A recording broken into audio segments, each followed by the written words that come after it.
with a very complicated action, something with a secondary action, there's a lot of business going on. We have various parts of the costume flapping around and creating arc paths, and these arc paths also have to be plotted. I've covered this in other movies, and it's well worth covering again because there are different solutions to different examples, and the more of these you see, I think the better feeling you're going to have for the kind of problems that might crop up and potential solutions, because there's more than one kind of problem and more than one solution. So let me show you a couple.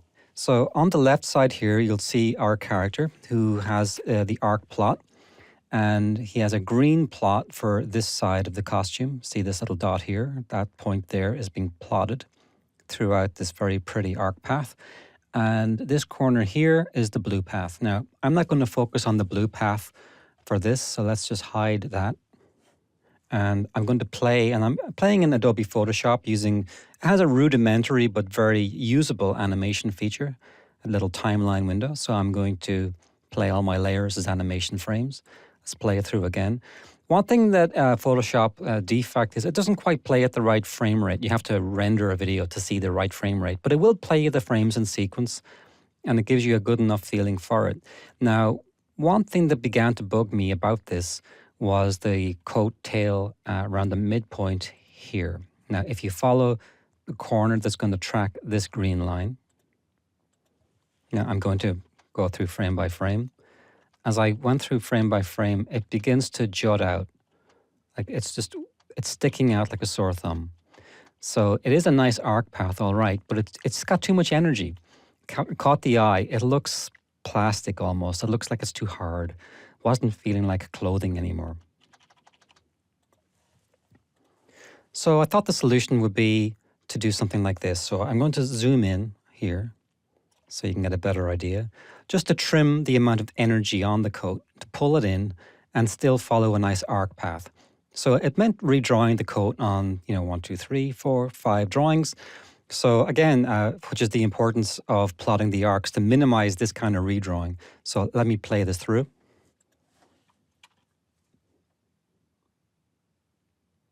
That's much better. So by doing that, we've taken a lot of the energy and the volume gain away from the coat. And so now as we go through,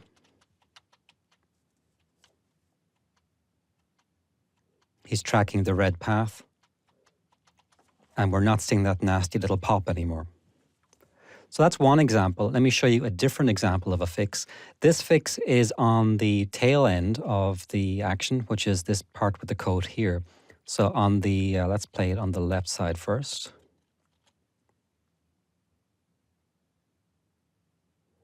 Now you should be seeing a really ugly pop right there. So what was happening here was, again, we have a nice arc plot here, but something had slipped out. So frame 37 was good. This is fine. This is fine.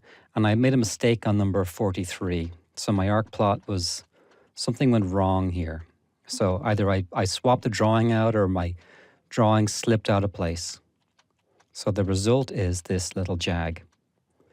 So whatever the whys and wherefores of how this happened, this is the kind of thing that happens. So let's see what's the least painful way of fixing it. So we'll go to the right side. So what I did, well, actually, before I do that, let's just shuttle through here first. So the problem frame is there.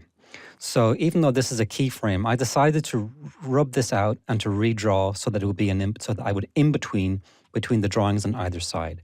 So here is the trouble frame here. So I rubbed it out and do a clean drawing between here and here. And I crossed my fingers. So the right side, you'll see the result. And the result is very nice. So I've added the scarf and some other bits so you can see. But it's a pretty smooth motion. It took that one bad drawing out, turned it into an in-between temporarily, and it softened the motion. So as I pull out,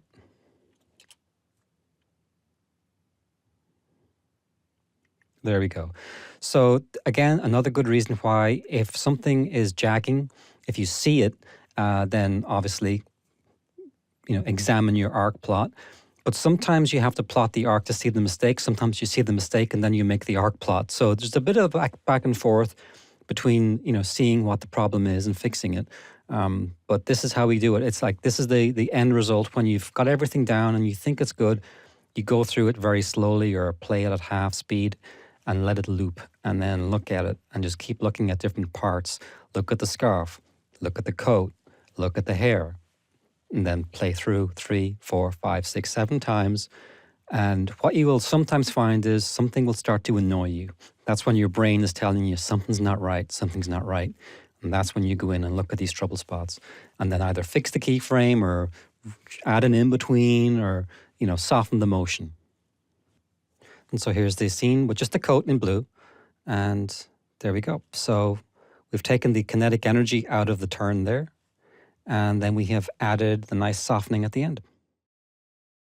It's often possible to take a scene that you're perfectly happy with, that everyone's going to be happy with, but just add a little bit of extra. It's the kind of thing that people might or might not notice, but often they'll feel it in a way that they can't quite describe. If there's a scene that you have a particular affection for, I really enjoy doing this one, and I really wanted it to be the best little turning spin that I could do. We go in and we plus it. We add a little bit of extra. It's not completely necessary, but it takes something that's good and makes it a little better. So in this case, what I did was I went through my scene frame by frame, and I just made some notes in red, finding out where I thought I could add a little bit of extra.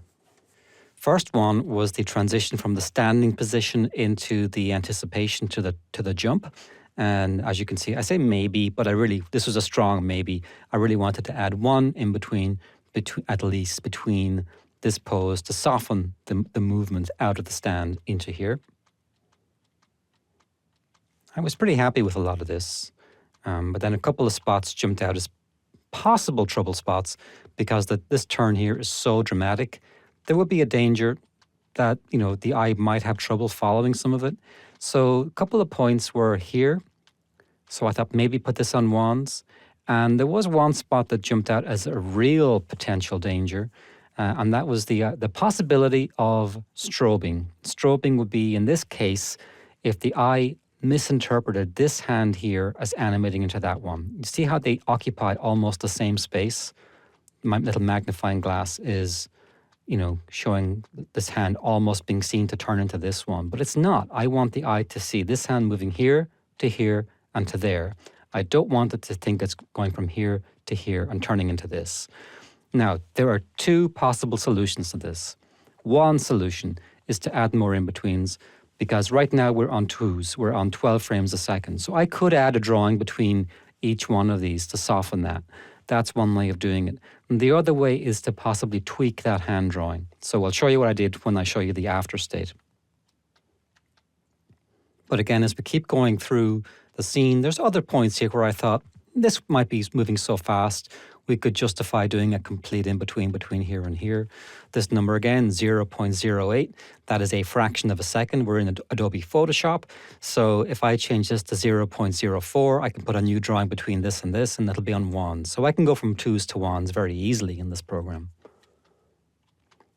So I thought all this business here with the scarf, it stretched so much that on 12 frames per second, it really felt like it might stick. That's going very fast. So not so much for the body or the hair, but really that scarf was making me rethink having this on twos. So maybe we're looking at adding a drawing between here and between here and there. I really liked all the rest of it. And I think I also wanted to slow down, maybe to add just an extra drawing here. Because right now, watch the hair, everything's coming to a stop on the same drawing.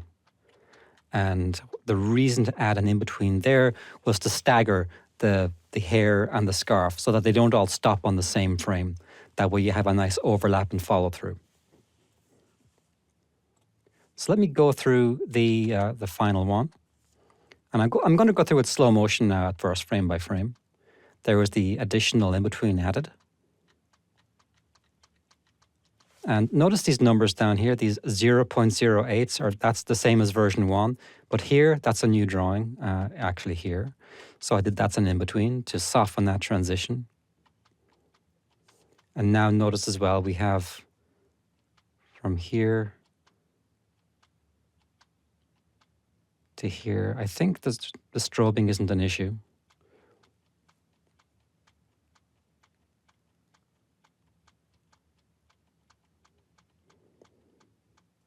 And wherever you see the number 0, 4, that's where an in-between was added. So there's an in-between added here because this hair flip was very fast. So I actually added a few more in-betweens than I actually saw on my first note pass. So I just went through the whole thing and thought there's a couple of spots here that feel a little zippy and the eye might have trouble following it. And so here at the end, you'll see where I added a couple of extra drawings as well on 2s, where we have the hair overlaps, comes to a stop. So the scarf stops here on 35, and then 2 drawings later, the hair stops. So we have a nice overlap on the stop position of the different parts. Often when you're animating, you have visual reference you can use, dog cycles, human runs, walks, and so on. But what happens if you ever have to design something that you don't have reference for? In this case, a tripod robot from War of the Worlds or something like that. Now, obviously now you have reference for a tripod, and you could also, of course, look at some of the movies that have been made. But what if you get something really odd, like a 5-legged machine or something that you can't easily get reference for? Then you have to design the motion yourself from scratch. And sometimes too, even if you could have reference for a tripod walk, maybe your own will be different. You could have one with like 4 joints, 7 joints. There's so many ways you can vary this. So it's good to be able to know how to solve some of the mechanical problems that you might feature. In this case, for me, the big mechanical problem was I've never seen one of these, and even if I had, it would be very difficult to figure out the respective movement of the legs and try to design a walk that's plausible so that it doesn't look like it's going to fall down. So let me show you how I approach this problem. So first thing I had to work with was just a simple concept of the machine, in this case, a napkin sketch of the robot. That was the basic joints I wanted to go with, something not too complicated to begin with. So it's like 1, 2, 3 joints or 3, limbs, and then see what I can do with that. So I decided to color code the legs. If you look at the figure on the bottom, if I had just drawn it, basically in black and white, it's kind of confusing. It's really hard when these legs cross over one another when you're designing this movement to look at some of these transitions and go, what am I looking at here? It's confusing enough in color. In black and white, it becomes like an Escher drawing or something. It's very hard to figure out what's moving into what. Is this leg this one here? Is this leg lifting here, or is it sliding to there?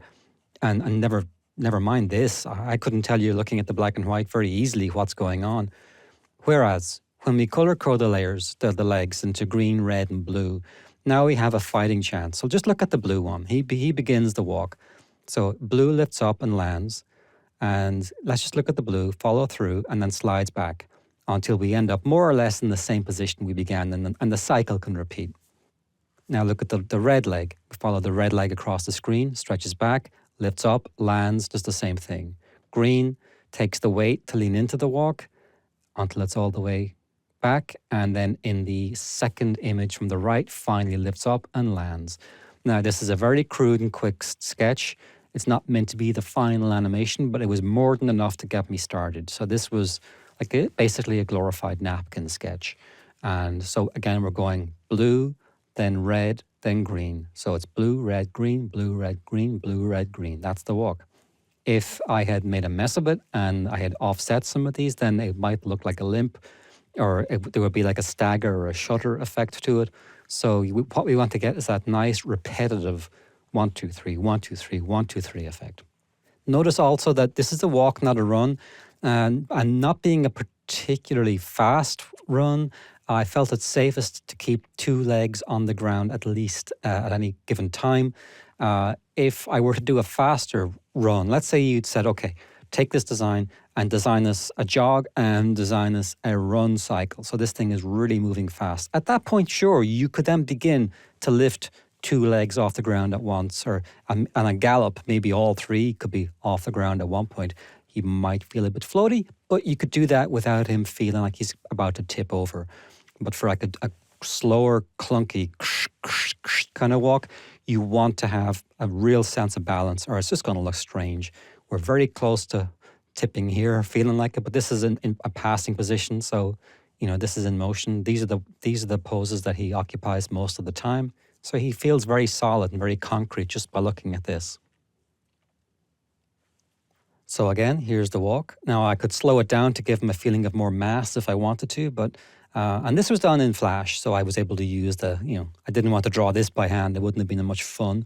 But the mechanical process feels pretty solid. If we go to the color code, let's do that. So blue, red, green, blue, red, green, blue, red, green, blue, red, green. So that's the beat over and over again. There's nothing stopping us from making him come to a full stop and then going off in a different direction, leading with the blue or the red if you wanted to go, behind or to another side. So that's the beauty of this design. And let's see what it looks like if you're actually to see him moving across. And in this case, I took him out of a standing pose by anticipating back and then like this. So he's moving pretty fast, because the limbs are so huge. So that would be a pretty unpleasant thing to see coming at you in the morning if it was 10 times the height of your house. But yeah, it feels like a believable walk. I'm feeling some sense of mass to it. There's a nice little tilt on the saucer section as he walks up and down, as he's tilting away from us and toward us. Gives a nice sense of dimension. And again, if we do it in color, green, blue, red, green, blue, red, green, blue, red, and on. So that's it. That's how I designed the walk. So this isn't meant to be a how to animate tripods movie. It's more of a how to design a really weird animated object and make it seem believable, like it can exist in the world. And it's not just moving around by complete magic. And in case you're interested, here are my really precise thumbnails. So if you want to ever reference this and have more than just the brute video to go with, here's how I put it together with the frame numbers as well of the different poses. So, and here is the slightly larger, more finished thumbnail that really shows you like a much tighter version than my very quick and crude concept sketch. So there's no end to how far you can tie these down if you want. Like if you were designing a machine for a production or something that everyone had to use, this is the kind of thing that would be very useful to people. So I hope this is useful for you in terms of figuring out odd animated characters.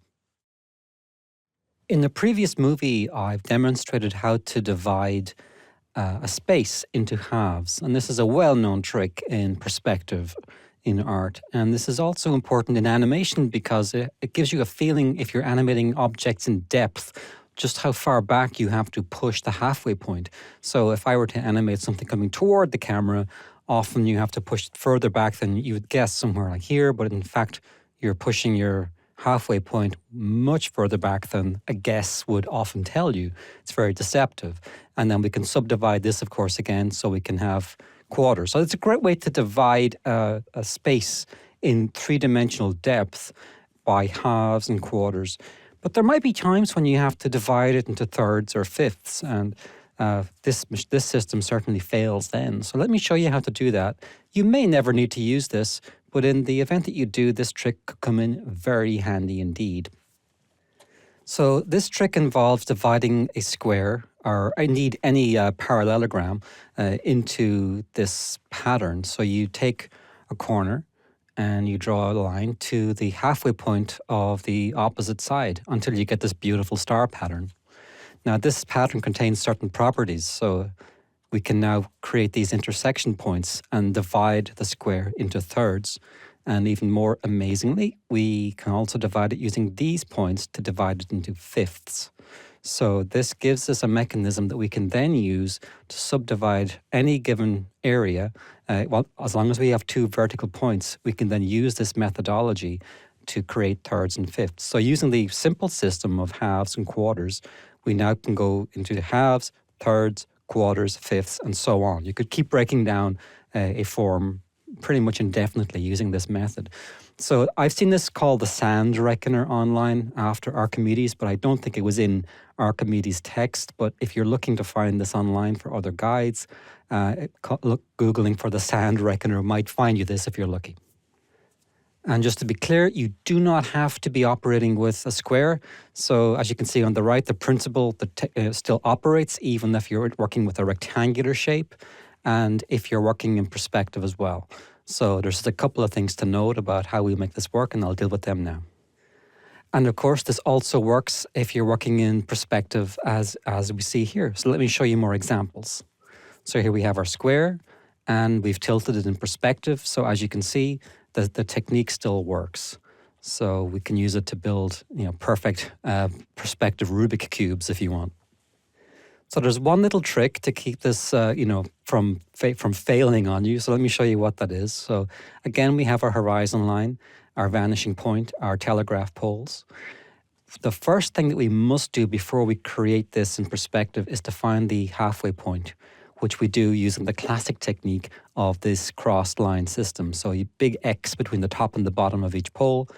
This time, though, we're not going to use this to draw anything. That'll just be our guide point. And that is where we construct the shape that you saw in the original movie. And that gives you then this perfect form. So let me show you again, because that can seem a little bit quick. So we put the dotted line, that's our halfway point. And you remember the square diagram that we showed you earlier. We draw from the top to the midpoint, and we do that with the other sides. And that is now our beautiful star shape. Stretched, it has to be said, out of a lot of recognition because it's pulled so far toward us in perspective here.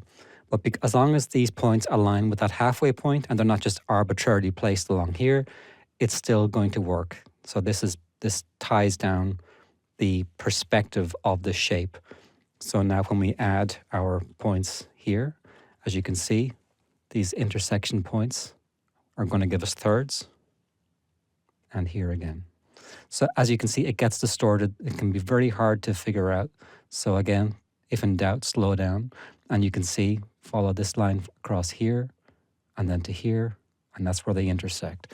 So I would keep a flat diagram available if you're ever going to do this so that you can compare as this thing gets distorted and pulled. Let's see how this looks like in fifths. Same process, we find the halfway point, and then we draw our star. And now this one's a little bit easier, I find. So you pick the middle point and follow this point to here and there. And that's our first pull. Same thing here. And here, that'll be the next pull. And so on. So that now gives us a subdivision of this perspective space into a perfect series of fifths. So one more time, here's the drawing system. That gives you your thirds. And these points give you your fifths. File that away as a neat trick, which also, if you're doing graphic design and you ever need to get a perfect perspective subdivision between this seconds, thirds, fourths, fifths, and then combining those into smaller and smaller units, you should be able to do a lot.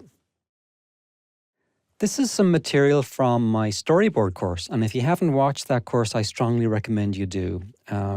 Storyboarding is really one of the high points of animation if you can get into it. It's closer to being a director of a movie, so there's a lot of fun stuff in that course. So let's take a look at what I found to be a very useful tip for me, because I do storyboard a lot of my own material, and if you ever storyboard your own shorts or cartoons or whatever, then having a good idea of tone is really important. And setting that tone directly and very simply at the beginning can be absolutely fantastic fun. So one thing that I learned from a coworker years ago was to use base 11, and I've really gotten into it. It's great fun because instead of typing 10, 20, 30 and decimal, get rid of that and just type on base 11, because you can type in 112233. Believe it or not, it really saves quite a bit of time. You're not henpecking around the numeric keypad so much.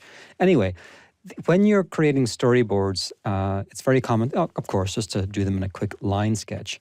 So, something like this. You can really bring these to life and not just light the scene, but give it dramatic content by adding tones. And a very good system to use is to keep your tonal numbers very low. Like 3 or 4 would be plenty. And so you have like a very dark area, which you see about here, mid-tone and light tone, something like that. And that is enough to give the scene dramatic content. And you can push these tones, of course. You don't have to keep them in any mid-range. You can really go all dark or something more modest. Here's another example. So a very, very simple, very quick sketch gives you the idea of the scene. The giant robots are coming. with the simple addition of 2 tones, actually 3. The sky is light, the saucers are medium, and the robots are dark.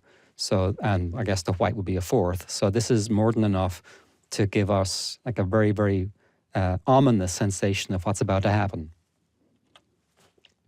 And I'm really fond of this scene because it's a very generic environment. We're all familiar with these kind of places. The cubicle farm.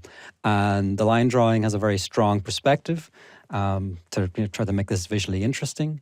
But by adding, again, about 3 tones to the, after the white, then we have, what seems to be a, fairly daylit scene. And again, just by playing around with these tonal values, and again, we're only looking at 3, maybe 4 tones here. Now we have a really nice, lightly lit scene.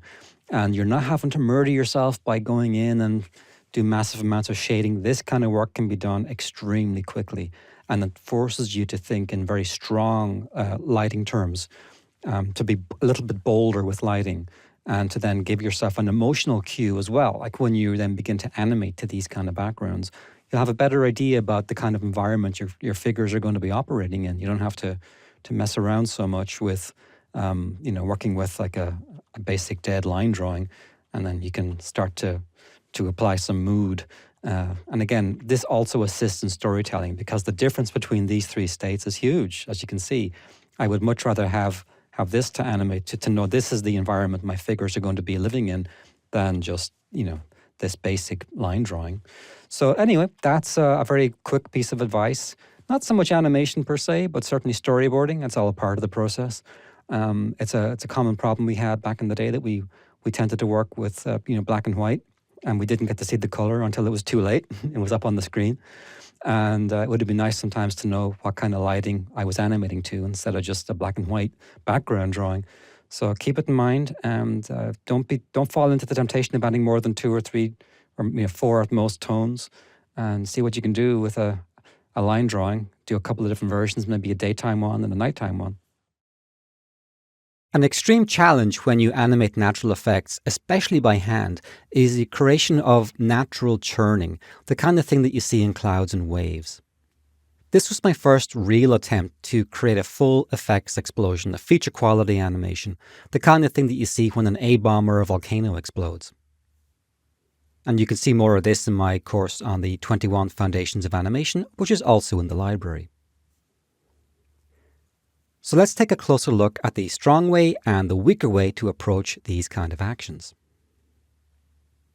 Now, do remember that we can think of these kind of shapes as a series of spheres or orbs, and they're not solid masses as such. They emerge out of the cloud and they come back into the cloud. So they're going to come out of this great mass, grow a bit, do their thing, and then be absorbed back into it to be replaced by another orb of cloud, and they're all roiling around. So if we color code these things to red, blue, and so on, you can imagine that they're spinning around like pool balls. They're just rotating around in space, moving from the North Pole is moving to the equator and to the South Pole and around again. And they're being produced and then swallowed back into the cloud. Now, this is the really hard thing to capture in effects animation. So in this movie, I hope to show you at least a pathway to try to capture some of that kind of illusion. Here are the keyframes from the animation that I showed you at the opening. Now, I animated this on 32s, meaning every key drawing was done 32 frames after the preceding. And this was on 24 frames per second. So if you're going to work on 30 FPS, add a few frames to compensate for that. Notice as well that the slowing in is done not by a timing chart, which are all evenly spaced here. The slowing in is done through the spacing of the drawings. So as you can see, it's slowing into the top. So this gives us a way to control the velocity as the power of the explosion dissipates at the end of the animation. So here's a close-up of a similar animation. I did this separately from that original, so I just wanted to focus on 2 keyframes and a part of this animation explosion, and then to deal with the issues that arise and how we get that roiling effect from them.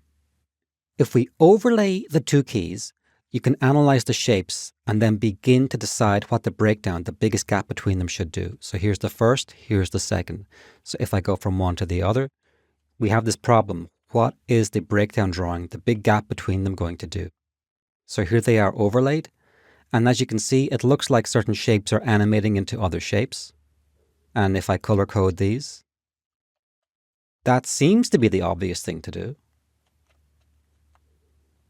This would create this breakdown frame. Now notice also I've put letters on the little gaps and the spaces and the shapes. So you can see the letter A and where I think the A should go if you were to do a simple in-between drawing between these.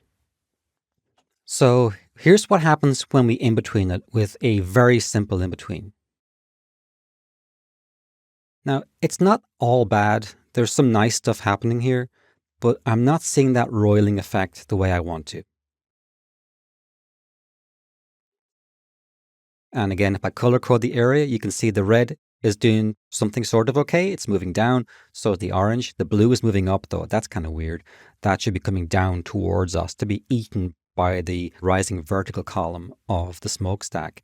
And also that vertical column just seems to be getting thinner. It doesn't seem to be really moving vertically that dramatically.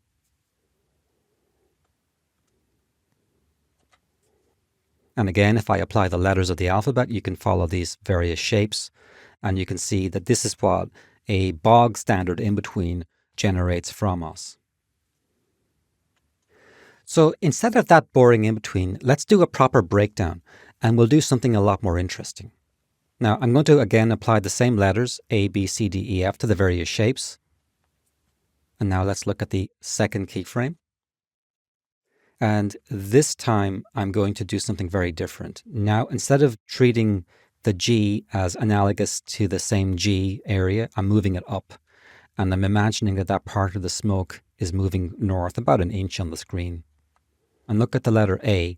The A is moving up at the top of that curve, but now it's blending very weirdly into the stack of the column. And look at the letter B, and again, it's going from the tip of the cloud and it's turning into something radically different. It's actually really tricky to imagine what the breakdown could possibly be. So let's proceed a little bit. We'll overlay these two drawings, and these are the curves of the motion. And as you can see, these arrows are now showing us the roil. This is the mystery of the breakdown. This is what we have to now achieve on the breakdown drawing. So again, I've colored the areas red, blue, and yellow, and this is the breakdown. So this is the solution, and that's the key again. So again, the first keyframe, the breakdown, and the second keyframe. And look at the red area. So basically what this means is you have to be courageous on the breakdowns. You can have keyframes that appear to have no interesting animation happening on them at all, but the breakdown will be the drawing that often will give you that magic, the roiling effect.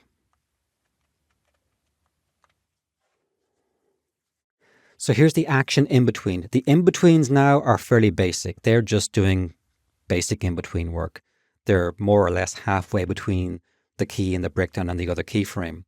They don't have to be precise. You can have a little wiggle room on in-betweens when you do these kind of effects animations, but as long as they're more or less moving smoothly and you have a healthy breakdown drawing, you'll be able to do these kind of nice roiling effects. And here it is now without the letters, so you may have a better idea of what we're looking at.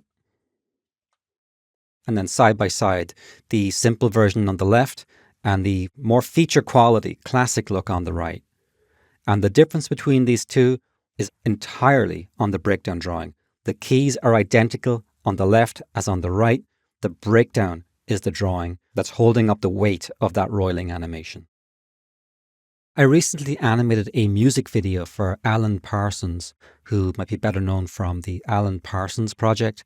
And this is from the song As Lights Fall, written by Dan Tracy. So that's on YouTube if you want to search for that, and you can see the whole thing. I animated all of these ink drawings that come to life. Now, this was a challenge for me because I haven't really had the opportunity in my career to do a lot of wave and natural effects animation, but because of the pirate theme of the video, it was necessary to do a lot. So let me walk you through some of the techniques that I use to get that natural, very believable wavy motion. So here are the keyframes. Now, don't worry too much about getting into the entirety of this. I just want to show you the overall bird's eye view of the animation. And it's really not as many drawings as you think. The top row, 1, 5, and 9, that's the first key, the breakdown, and the second key. Second row is the second key again with the breakdown and the next key. So it's really only if you follow the left-hand stack 1, 9, 17, 25, 33, 41, and then looping back into 1. So it's a cycle. So you notice as well, it's animated on eighths. So I did a new keyframe on every eighth frame. That way I'm not changing my timing pattern from keyframe to keyframe. When you're doing natural effects, it's a really good idea, I think, to animate on beats. So whether you want a really slow moving object or a fast moving object, depending on the size and the mass of the thing, you can animate on 12s, 20s, 32s, whatever works for you. So how did I capture that roiling motion? The main way that I did was to avoid straight in-betweens. So here's the first key. Here's the second on number 9, 8 frames later. I'm going to toggle back and forward. Now, the challenge then when you work on the breakdown is to try to place it in such a way that you capture that roiling animation. The easiest way to do the breakdown would be to be the lazy way. So I'm color coding these shapes. Look at the blue and the green and the red. I mean, it seems to be the obvious thing to do to in between those shapes into those shapes. The problem with that is it gives you a very dumb up and down motion. It's not going to capture that natural left to right dynamic. So let's use a different way of interpreting it. This time I've just assigned different colors to different shapes. Look at the blue and the red, for example. And now this time I'm going to interpret the blue and the red moving from left to right. And look at the pink area, the lavender. And again, I'm finding a point that that's moving from left to right. The green as well, left to right motion. And now, so we have our 1, 5, and 9. And notice as well the red area. The red area on the breakdown is moving to the left as the rest of the shapes move to the right. And that gives us an opposing action.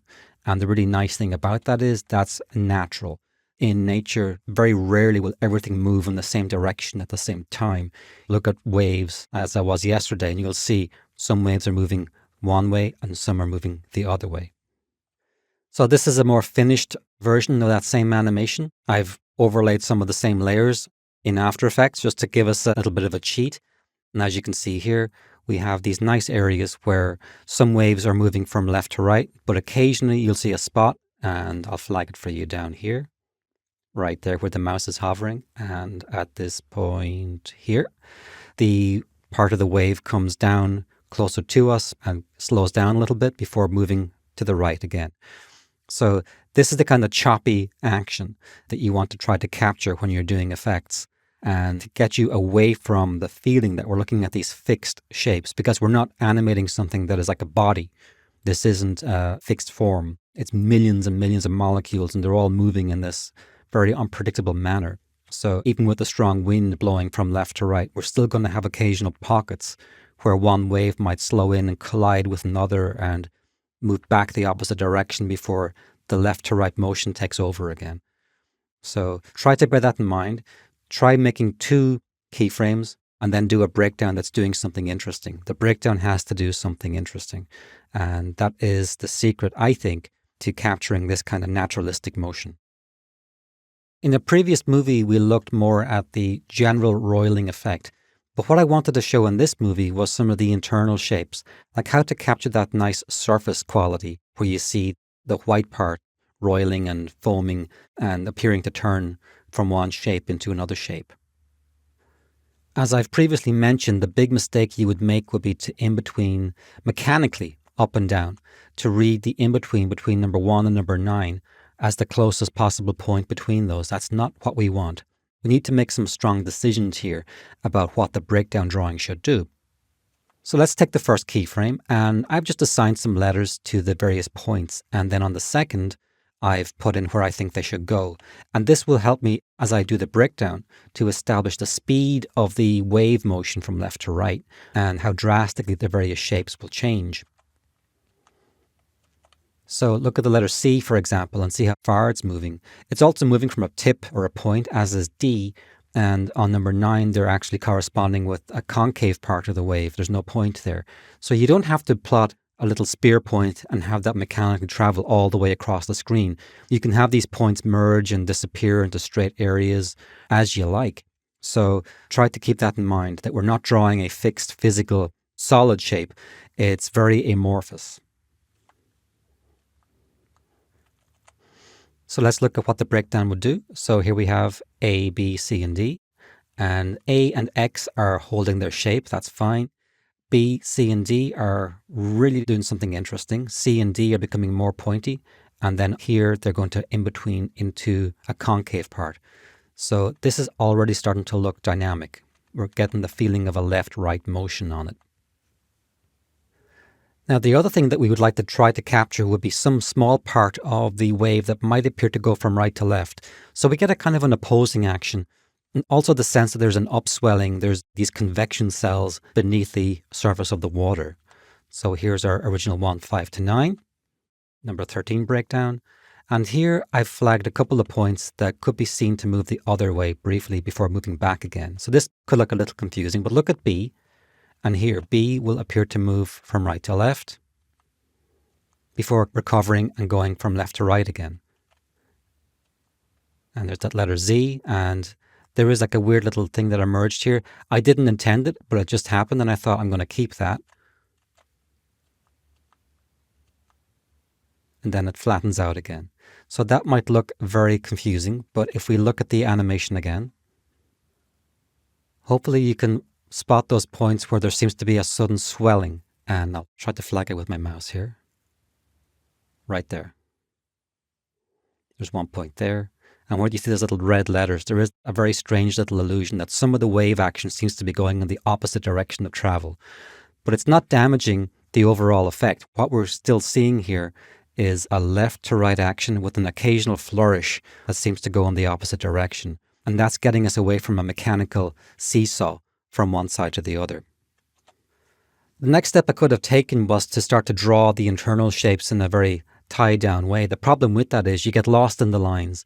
So I find it's better, as I was doing here, I was actually working in Photoshop, to draw these very big, bold areas and to block them in, and then to let the lines come in after that. So get the masses down first before you start worrying about line work and busy work.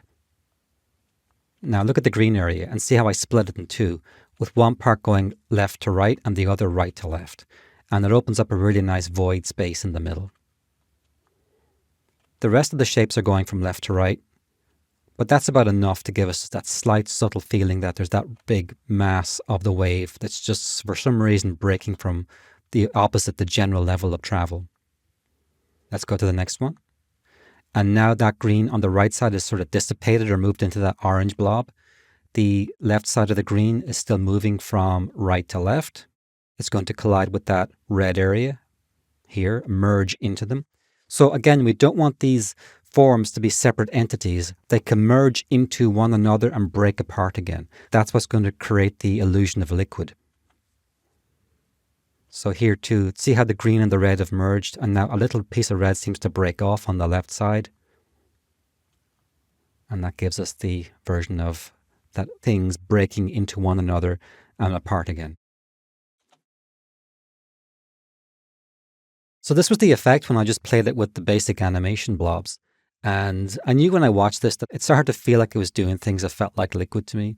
Now, I can go in and do another beauty pass over this and tie some of this down, but I knew this was already enough to get the point across that we're starting to feel like this is liquid. Now, again, let me show you the original version again. So this is a pass over that where I've gone over those big shapes and put little line work on them and done a little more detail on it. This is still extremely rough. And in a feature production, I would certainly make a couple of more passes over this.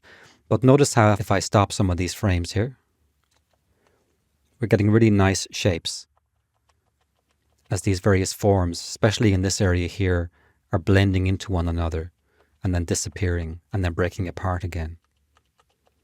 So that's it. It's using breakdowns to your advantage, but also thinking of the overall form. Don't get lost in the lines. Like I've said many times, you're not drawing lines, you're drawing volumes. The lines are there to express the volumes. They're not there in an end to themselves.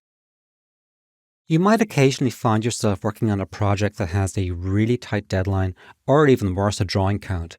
These could be computer games or projects where there's a limitation for bandwidth reasons or computer processing reasons on the number of drawings that you can do. And I've had this happen several times over the years.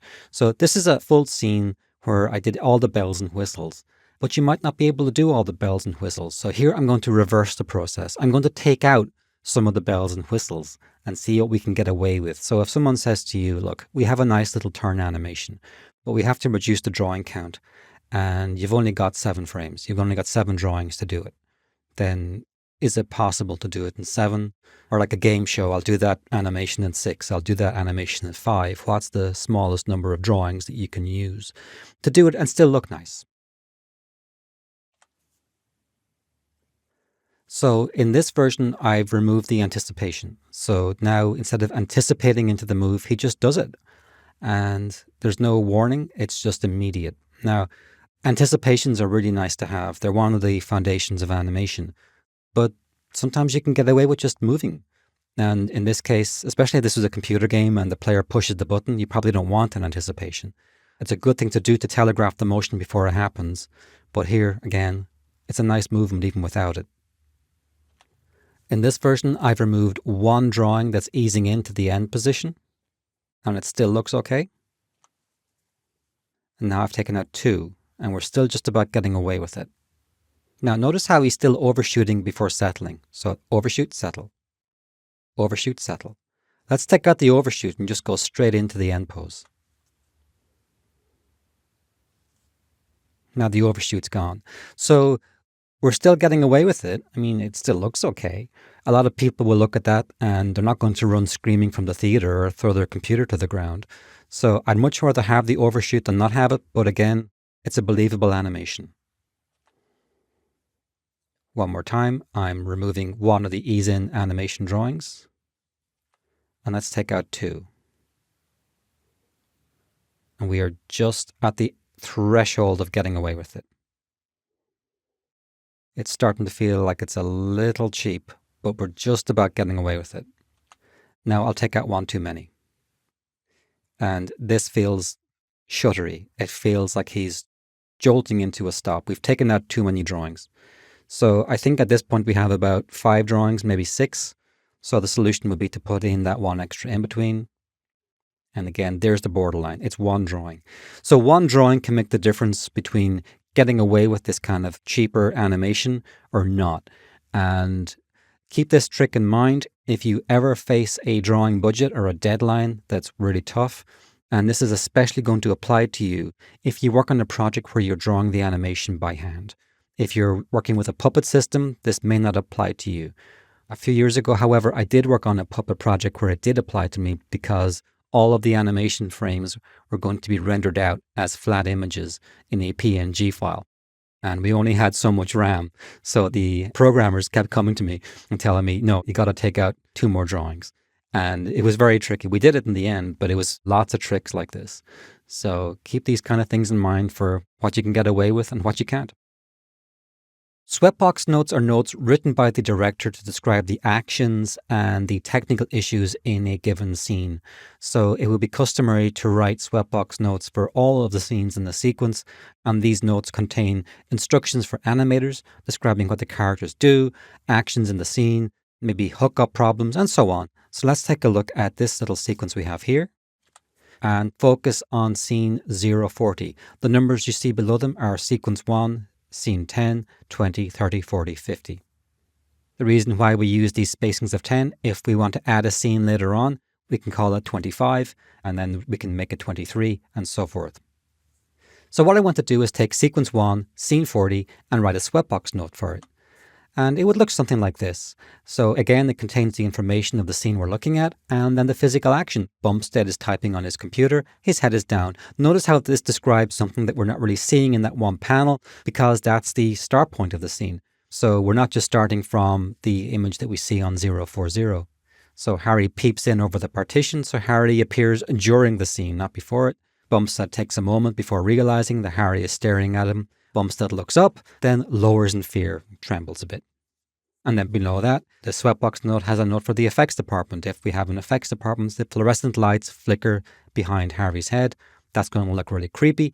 And then hookups, we're hooking out of scene 30 and into scene 50. In other words, the animator who is given scene 40 has to correspond or communicate with whoever is animating scene 30 and scene 50 if it's not them. And if they are doing all three, they have to be sure that the final frame of 30 works with the first frame of 40 and the final frame of 40 works with the first frame of 50, or we have a continuity mistake. So again, why go to all the trouble of sitting down at a typewriter when you want to draw cartoons? Firstly, you're saving yourself and spotting hookups and continuity issues. You can control acting and staging through text directions. You can resolve technical issues. Many times when I've written Sweatbox notes, it suddenly makes me play the animation in my head and I will realize, oh, wait a minute, there could be a problem with this scene because of that scene. And you can also anticipate problems and solutions before anybody has to waste a second of their day on them. And also, by writing Sweatbox notes, you are bringing all of these scenes into your head. So you can go, okay, this sounds very familiar to a Sweatbox note that I wrote from that scene. That suggests to me that maybe some of the material in that scene might be reusable in this one. And you can say that in the hookup note. Please try to reuse the material that we used in scene 10 in scene 50 or vice versa. So Sweatbox notes are vital. They give you that extra element of control without being a control freak. And it also potentially can save a lot of time on the production because an animator given a Sweatbox note is light years ahead of an animator who doesn't have a Sweatbox note and only has this one image to base their animation on. In a previous movie, I described how you can use Sweatbox notes to describe the action of a scene. So instead of giving an animator a single image as here, which doesn't really tell them about how the scene starts or ends, the Sweatbox note will say, Bumstead starts typing with his head down, then Harry enters, then Bumstead reacts. That gives us the main beats of the performance. However, we can then add to that too, if we have more time, as a nice bonus, if we can break down some drawings for the animator and give them 2 or 3 main blocked in poses to show the start and the stop of the sequence. It's a great way too to give you a little more control over the flow of the production and hopefully to nail the animation much sooner. So let's see how we would approach that. Now, these do not have to be perfect finished drawings. They can be scribbles or a little more tied down like these. Quality of layout drawings are going to vary from project to project. But in this case, this would be a nice way to give the animator a start position. So we begin with Harry slowly peeping over the board, and we have a sort of an eye direction hinted there. He's hunched over. And then on frame 15, this is when Harry begins to tilt back and realize, oh, on frame 23, he's looking up. And then by 41, he slouches down and he probably realizes at this point he's about to be fired. That's it. So we have anywhere from 2, 3, 4 layout drawings in this particular scene. I've seen really beautifully executed layout drawings for entire acting sequences to give the animators like a lot of meat to work with. And others are just simply like a little drawing of a hand on a point where if you want to have a character reaching a door. I've worked with directors who will just give you like a single pose for the midpoint of a scene just to really flag something very important. We have to have the character in that position on that frame. Why have the animators guess and just have them do it over when there's so much work and wasted time involved? So whether or not you do layout poses can depend on the complexity of the scene or the project or the amount of control you want or the resources that you have. It's great if you can do them. You don't want to make them too clean. You don't want to be too loose either. There's kind of like a happy medium, but they're nice to have. They really give the animation department some base to work with rather than just one drawing for a scene that could be 10 seconds long. A piece of really good workflow is to label your scenes sequentially in a very ordered, logical manner. It's very easy to be slapdash and lazy about this. And the problem with that is it can blow up in your face in a really big way. Now, one process that I like to use is to have a naming convention where I have the project name at the beginning, then the sequence number, usually like 3 digits is enough. That'll give me up to almost 1,000 versions I can save. I've never gone over that yet. And then an underscore and a description, a text description of what business I've done with that particular version. The reason being I've worked on very long, complex projects, and sometimes you can have 150 save states. So it's nice to be able to look back if you make a mistake and go, what was the last version of this project that wasn't completely messed up? Because oftentimes you will make a mistake. You'll accidentally delete a file, a layer will sometimes go AWOL, and you want to find that again so you can load it back in to the later state and save yourself potentially a lot of work. The beauty of this too, when it comes to cleaning up your files, sometimes I will delete a bunch of them because when I get to version 120, I'm not that worried really about the first 20 or 30 versions. So sometimes I'll just delete every 4, or sometimes I will save number 1, 11, 21, 31, and delete all the ones in between. That still gives me a ton of save states if I do ever have to roll anything back. And that's useful too if you're trying to save space on a hard drive or Dropbox or the cloud. That will allow you to tidy things up pretty well. I do most of my work in Animate CC, formerly known as Flash, Photoshop, and Toon Boom Harmony and After Effects. Those are my 4 main programs at the moment. And one of the things I found constant through all of them is the importance of having very good, concise naming conventions. I've seen so many people make needless work for themselves and others with lazy or sloppy naming conventions. And here's one of my files, and you'll notice it's very lowercase mostly, and it's very concise. I can see everything I've got there, and I can slam this closed. I'm not running out of space. I'm not seeing letters run off here. I could even trim that further. I could call mouth MT, save a bit of room, but MOUTH is okay for that. So there's a bit of wiggle room in terms of how tight you want this to be. But as you can see, it's clear. I can scan this from vertically and see exactly what I want and where it is. And I've also color coded the layers. I'm a big believer in using color-coded layers to really clarify the digital information in the files so that I can see green is right, blue is left, and physical right and physical left. And it really helps my brain to parse the layers and to find the layer that I'm looking for a little more quickly. So here's an example of a kind of typical naming convention that I think a lot of people might do innocently. And here's a slightly cleaner one. And here's the one that I favor. Now, the problem with the one on the left is in terms of the spacing of the words, it's jagged. And that is going to be a direct hit on your brain every time you're trying to find something, because it's having to see these little jumps to scan that vertical stack to try to find anything is a real mess. The one in the middle is much cleaner. It's organizing the entire body by left and right side. That could work for you. Personally, though, I prefer the one here. It's got a much nicer structure. I find more often than not, I want to find the arm. I'm looking for the left arm. Where is it? Come on, brain, tell me. And if I look at the middle stack, the first thing I'm seeing is right. Okay, well, I want the left. Okay, left arm, forearm, hand. I'm having to work much harder to find the arm in the middle stack than, for me, the one on the right side.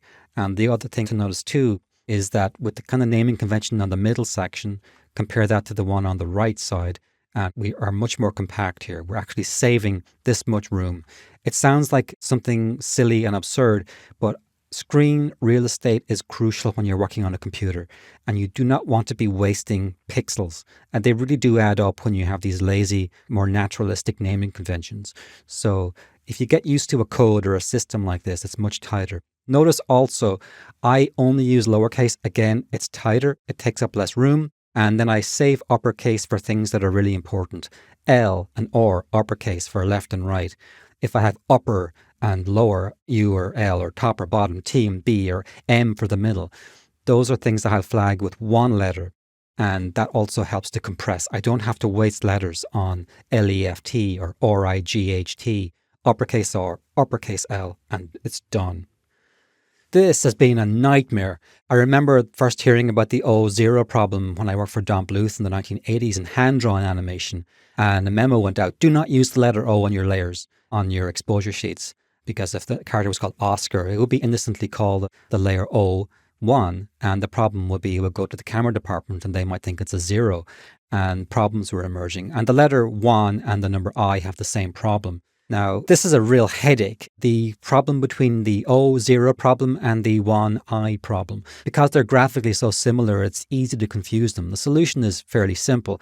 Try to avoid or completely avoid using O and I if you're designating layers or parts of a body, because it is incredibly easy for things to get confused. And this was a problem even back in the days of hand-drawn animation, when the camera department would often confuse layers with numbers when they were shooting scenes. And it was catastrophic on one project I worked on where people had used O instead of 0. And as you can imagine, the poor guys in the digital department who got saddled with 4,000 drawings that were incorrectly called O1 when they should have been 01 had a terrible time finding the files. So try to avoid O and try to avoid I for the simple reason you have this alphanumerical confusion associated with them. Another thing that drives me crazy is when people use the word profile 3/4 front to describe the direction that the character is facing in. The reason being, it doesn't stack logically. You will end up with your front view under F and your 3/4 view, God knows where, under 3Q, and then profile P will be somewhere else. Whereas if you label your character's directions A, B, C, D, E, F, G, then you will know exactly what you're dealing with. It'll take you a little bit of time to get used to the fact A means front, B means 3/4, C means profile, and so forth. But really, it stacks all of your different artwork logically inside whatever software you're using. So please do try to avoid calling things profile and 3/4 and so on. Find a code, this one or whatever system you like, as long as it stacks logically, alphanumerically inside the program. You'll be great. And it'll save a lot of time. You'll be able to find all of your material, your poses much more quickly. You won't be drilling up and down through layers on a computer. This is a very simple cheat, but it's a fun one, and don't overdo it, but it's handy to know how to do it. It's a camera orbit, and it's taking a flat character and then doing a little spin around, and it looks fancier than it really is. Let's take a look at some of the nuts and bolts. So as the name suggests, we are orbiting the camera around the figure, and that creates this nice arcing movement, and it's often used for dramatic shots, reaction things, and stuff like that.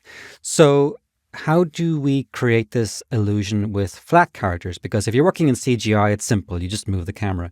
If you're working in a puppet system, though, there's a right way and a wrong way to do it. So the right way being the biggest mistake you can make is the direction of motion of the background. So in this case, to get the illusion of moving the camera from left to right, we start on the right side of the background and move left. So it inverts the direction of movement of the camera. So as long as you get that down, it shouldn't look too weird. So that's the background by itself. And then when combined with the figure, and again, notice with the figure, it looks like he's doing something fancy. He's really not. I just separated the head off onto a different layer and the arms and just slightly tweened them in After Effects. You can do the same thing in any puppet-based system. You could even draw this by hand. I just didn't have the time to do all these in-betweens. So as you can see that they both match. The feet are not doing anything. They're as flat as you could like. You could always crop them off if they were bothering you, or you could do some other puppet system on them to try to put motion on them. But the brain seems to accept a certain range of motion with these kind of cheats with 2D puppet systems. And I think it's about 20, 30 degrees before we begin to see the cheating happening. So again, if this is our background, we would frame about here and then move to there. So that would be sufficient to give that range of motion. This isn't a very long background, so I had a limit to how far and how fast I could move it. But even that was enough to bias what I think is a pretty nice illusion of motion. Let's take a look at the right way and the wrong way to start a pan animation. Now, this scene is panning all the time, so what I'm going to show you now is kind of irrelevant to this example. But what if we wanted to start with a static position and then begin the panning of the scene? There is a right way and a wrong way, and I'll show you both. So let's just look at the man and imagine we have a scene where we're going to start him on the left and then track him across the right. So we can do something like this. Now, the problem with this, and maybe you can see it or maybe not, the pan is happening before he reaches the halfway point of the screen. In other words, he's still on the left side of the screen before the camera starts to pan. And the problem with that is the pan anticipates the action. That's not good. Here is another version where this time we wait a little bit until he's on the halfway point of the screen or just a little beyond, and then the camera person realizes, okay, wait a minute, he's moving out of shot. So you do not want the pan to anticipate the action. The camera is always responding to the action.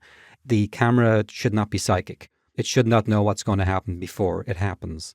There could be exceptions to this, but this is a pretty good general rule. Here's the monster. Same thing here too. We start from a standing position and the camera pan anticipates the action. Not good. Instead, we wait, and that's much nicer.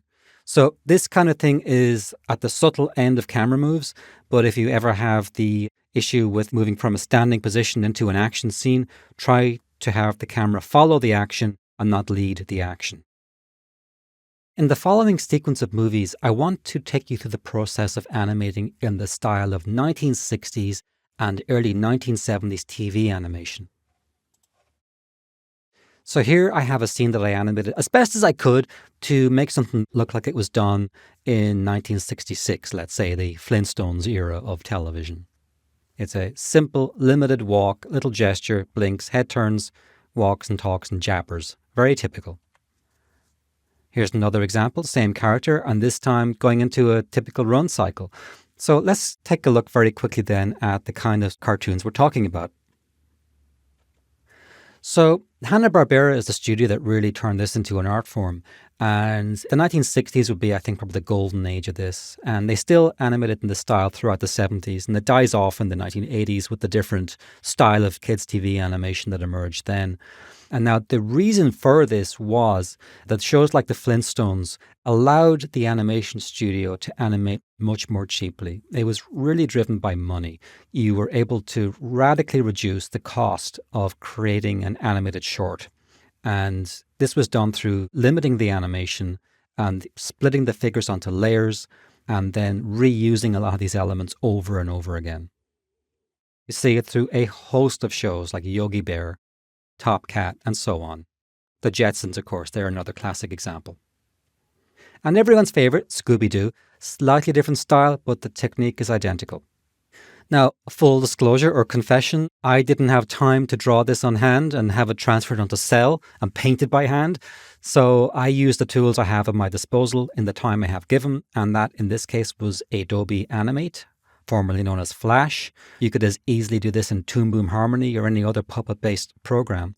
The beauty of these pieces of software when it comes to trying to recreate that classic TV 1960s, 70s look is that they are very similar. The way they reuse layers and split characters happens to be very close to the style of that period. So it's a very good medium to try to replicate that look. So again, in Animate CC, I'm able to split the head onto its own layer. I'm able to split this thing onto as many layers as I like. Probably the biggest mistake I might make would be too many layers, because even back in the day, they didn't go beyond a certain point of layer splitting, because each layer would have meant a new sheet of cell.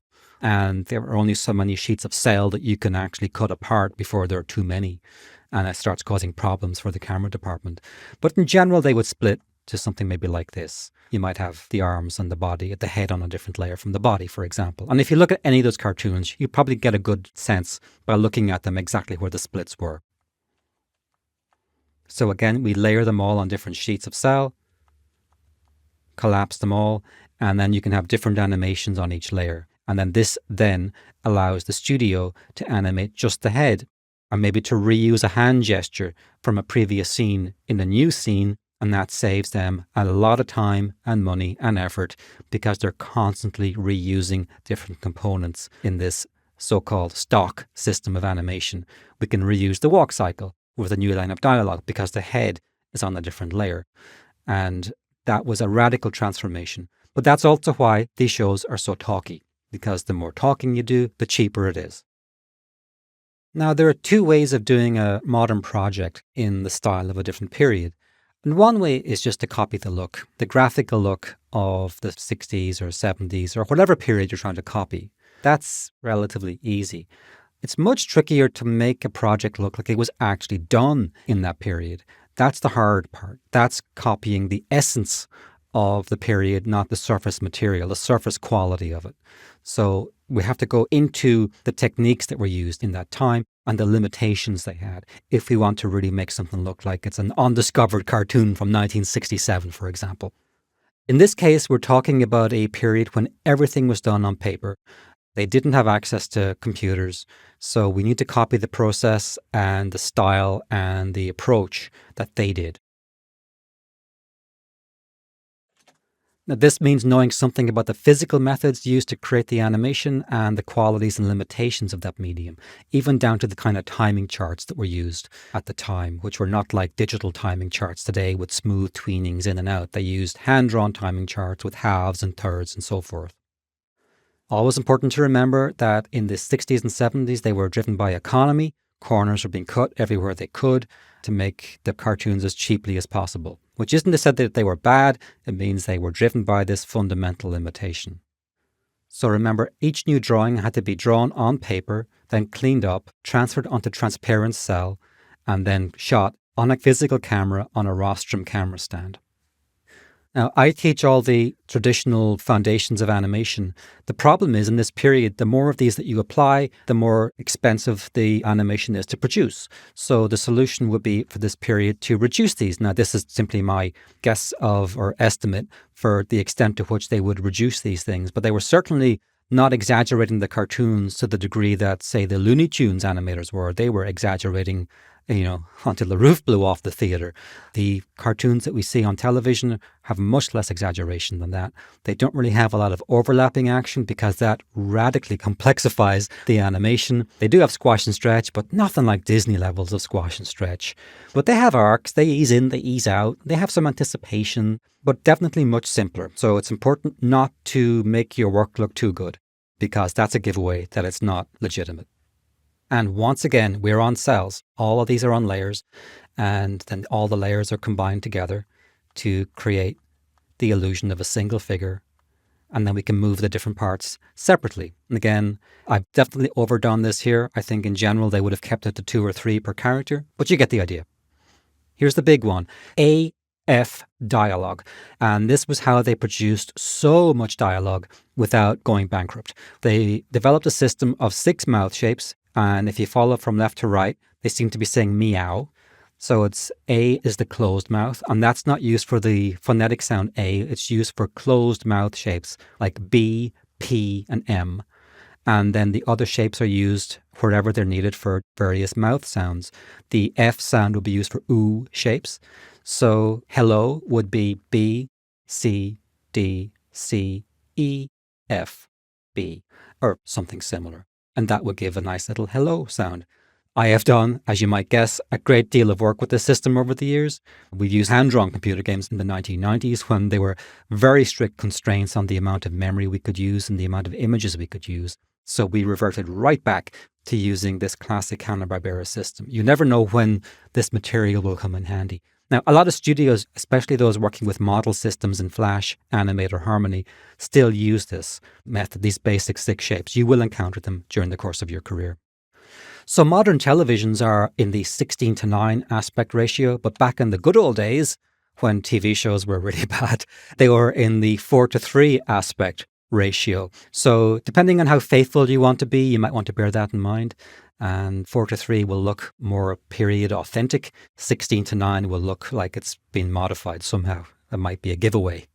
And another important thing to remember, in the 1960s, all of those cartoons were drawn for film. They were shot on film on 24 frames per second. They were then maybe broadcast on television on 30, but the basic underlying frame rate was 24. So if you want to really look as authentic as possible, then you have to animate on 24 frames per second. And that said, on 2s. Most of the scenes, they would do a drawing and then shoot it click and click, giving an effective frame rate of 12 frames per second. The next frame will be number 3, click, click, and that's on 2s. Fast actions would then be on 1s. So 3s doesn't really get used until the 1980s. I think that would be very unusual in this period. So in the 60s and 70s, you're looking at a 24 frames per second on dialogue scenes, 12 FPS, and switch to 1s for an effective 24 FPS. So that is for those seeking the absolute authentic look.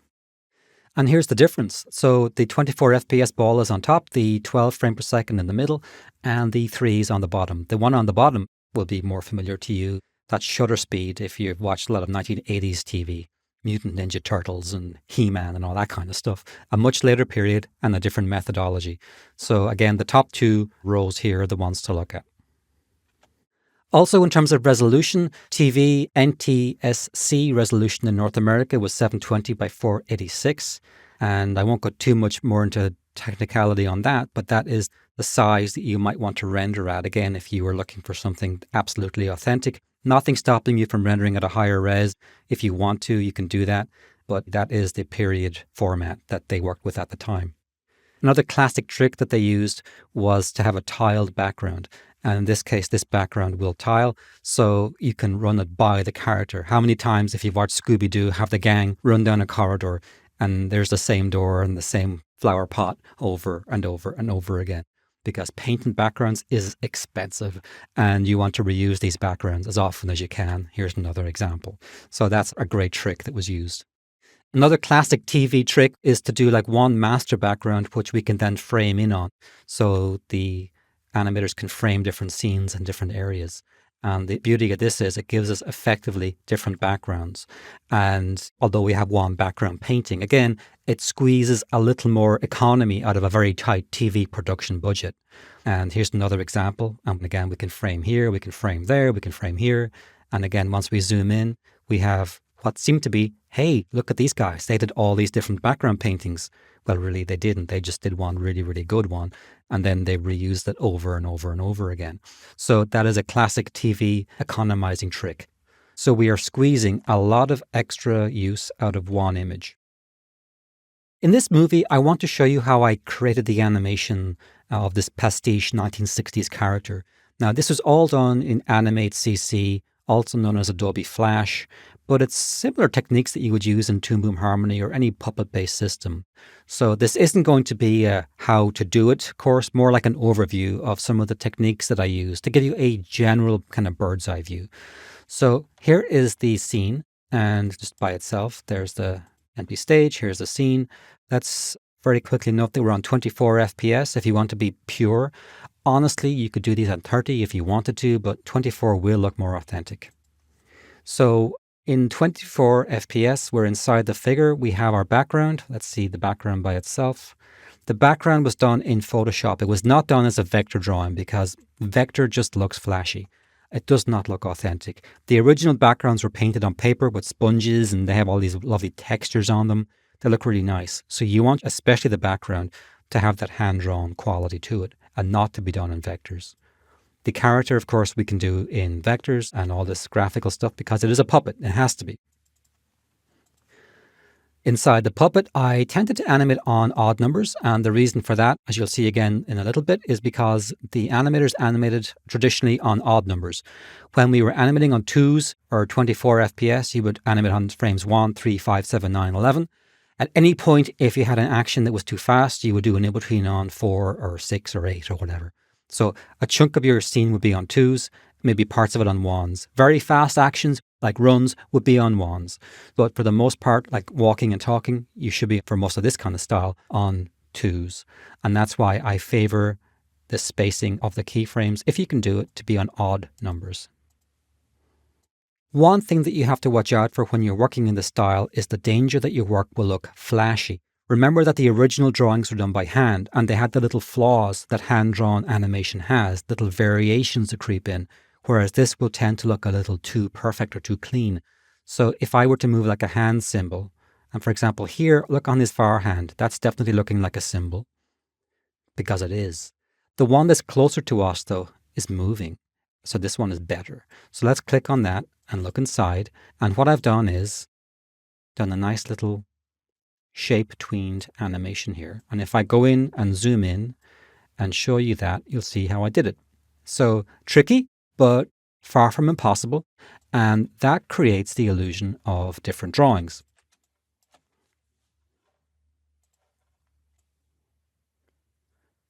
So you get the idea. That hand there is much more naturalistic and much more believable as a hand-drawn one than the one that's further away from us. I'll tunnel inside the head as well, just to show you how that thing was rigged up. Again, all on different layers. And we have our AF dialogue system set up with these 6 static shapes that I can then play in any sequence. I can go to the outer timeline here and click on the jaw layer, the mouth layer, and I can set any number of mouth shapes here that I like for any line of dialogue. As they did back in the day, they would often split the mouth off onto a different layer and then play it in any sequence they liked for any given line of dialogue. Now, we move to the outer layer, and we have the problem of the inner layer. It's too smooth. It's all on 1s. It's 24 FPS. It's too perfect.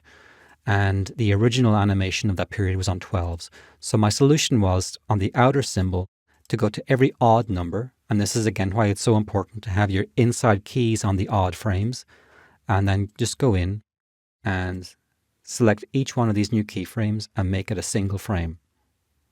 And that then gives us an effective range of 12 frames a second, which you can then occasionally switch to wands if you need to have a part of the inside animation on wands. If something fast happens, you can do that, or you can take it out.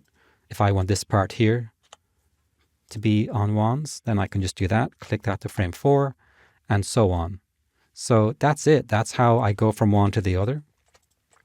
And that's how I create an animation that looks like it's on 12 frames per second, while still being able to animate inside the timeline on 24 frames per second. And it's so much easier because that gives me a high level of control over the inside of the animation of the rig. And then the outside can be set to this cheat system of setting all the keyframes here on the timeline just to hold every odd number one for 2 frames. So that's the closest I could come to working inside Animate CC to making it correspond to what we're seeing in the traditional 1960s cartoons. Now, another piece of a technical arcana, and if you're old like me, you'll remember these. If you're a young person, you might never have seen one. It's an exposure sheet. And these were our digital timelines before digital timelines existed. And notice how we have all the information on here. This one is our production, sequence 3, scene 20. I have all these fake numbers here, just to give you an idea. It's 1 of 2, so it's a long scene. And we have our dialogue here, and then broken down phonetically there, so I can see, where my mouth shapes need to go. And I can break it down by character. If Joe is here and Jane is there and they have a dog, there's going to be an overlay hiding, maybe the dog's going into a bush or something, and there's a background here. This line means it's held. Notice again, we're on 2s, so frame 1, a shot, click, click. Frame 3, click, click, and so on. So 12 frames a second. There's going to be a pan. It's starting here. So these were great for telling the camera department and the animators what was going to happen and where. Today, we tend to work in various forms of digital timelines that look like this. It's very similar, but the engineers thought it would be better to make the X sheets horizontal rather than vertical. And other than that, though, they're very, very similar. It is harder to tell sometimes what these little black keyframe blobs can be, but they're basically the same thing. You have to do a better job at just remembering what's where. So this is the X sheet that I made that kind of replicates what we see in the Flash animation I showed you earlier.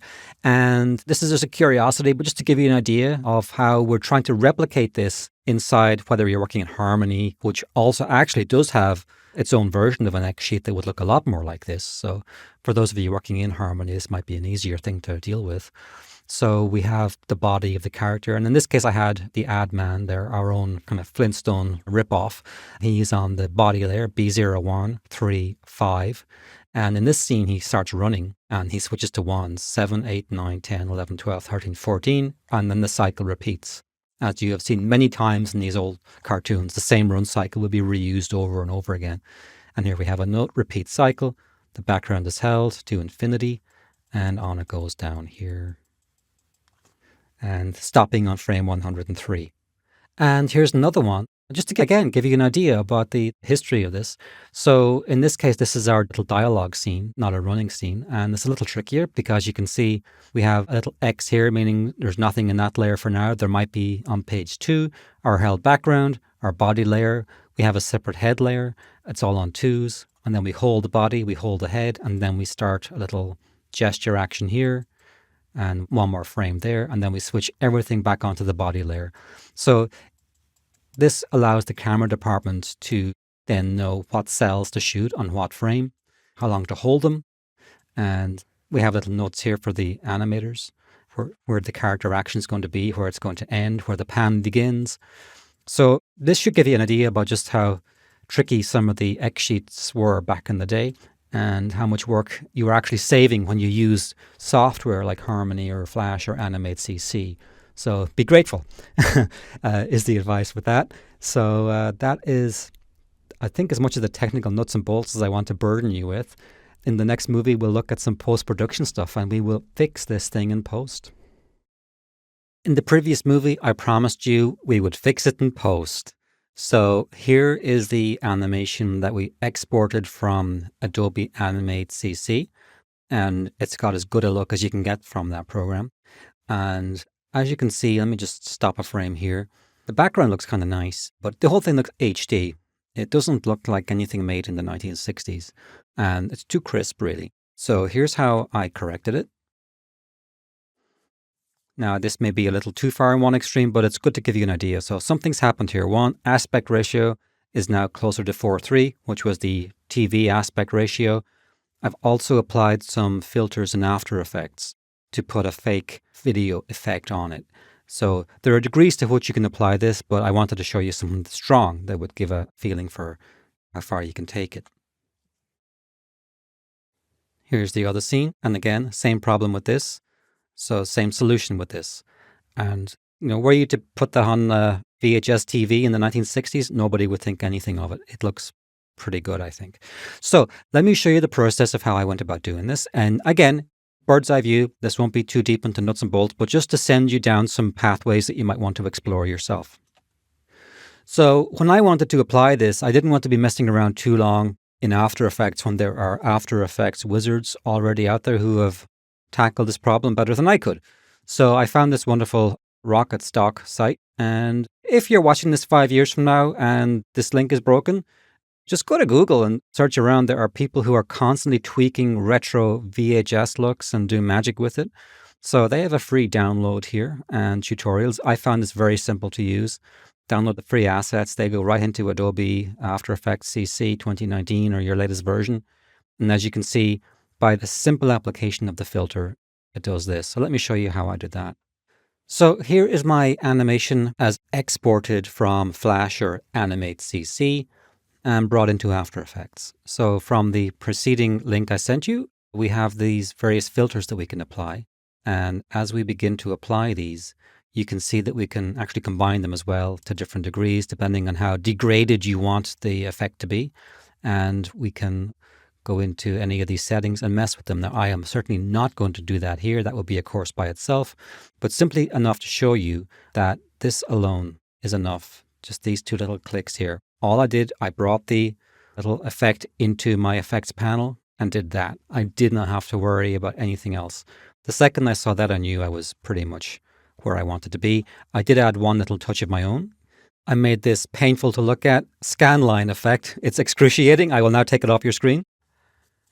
I applied it to its own layer and I made the opacity a little low, it's 44%, and I blurred it slightly. And that was enough to give this little scan line effect. And you can take that off if you think it's overkill.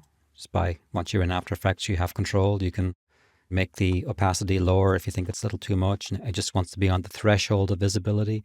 But I found that was just enough to give that extra little taste of noise. And I applied their little VHS grain over it, very subtle, and a little black outline around the edge as well. So all of those things weather the footage slightly so that it's taken down from that crisp digital look to something that looks like it came out of the analog age of VHS and NTSC video.